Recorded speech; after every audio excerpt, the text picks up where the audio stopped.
वळूयात साखरेसंदर्भातल्या काही अपडेटकडे। साखरेच्या दरात मोठी वाढ झाली आणि सर्वसामान्यांच्या खिशाला कात्री बसली। मात्र या दरवाढीचा फायदा नेमका कुणाच्या खिशात जातोय असा प्रश्न आता उपस्थित होतोय। कारण साखरेचे दर वाढले पण त्याचा फायदा शेतकऱ्यांच्या पदरी पडताना दिसत नाही। उलट व्यापारी आणि कारखानदारांचाच फायदा होत असल्याचा आरोप बीडमधल्या शेतकऱ्यांनी केलाय। मराठवाड्यात पावसानं पाठ फिरवली आहे, शेती संकटात आहे। अशा परिस्थितीत उसाला योग्य भाव मिळणं ही शेतकऱ्याची गरज आहे। साखरेच्या दरात वाढ होऊ शकते पण उसाच्या दरातही त्याच प्रमाणात वाढ का नाही असा प्रश्न शेतकऱ्यांनी उपस्थित केलाय।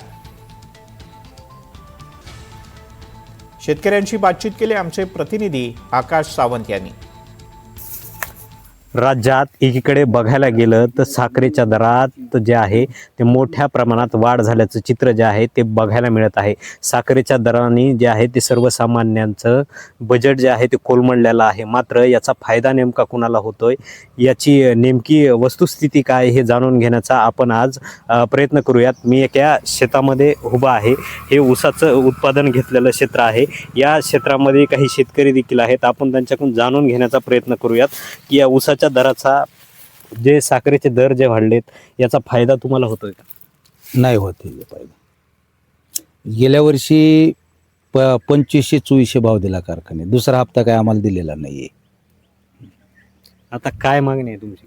काय मागणी? 4 ते 5 हजार रुपये भाव द्यावा सरकारने टनाला। काय सांगा ना, आज 75 रुपये किलो साखरेचा भाव सुरू आहे। सर्वसामान्यांचा बजेट जे आहे ते कोलमडलेलं आहे। मात्र आता जे आहे शेतकऱ्यांना कितपत याचा फायदा होतोय आणि काय एकंदरीत चित्र आहे? उस डोंगा परी रस नाही रे डोंगा काय भोलला तू भाई अंगा, ही वस्तुस्थिती आज समोर आलेली आहे। ऊस जरी किती वेळा वाकडा असला तरी त्यातून रसच बाहेर निघतो आणि तो गोडच निघतो। पण शासनाने तो गोड रस आता आमचा शेतकऱ्यांचा कडू करून टाकलेला आहे।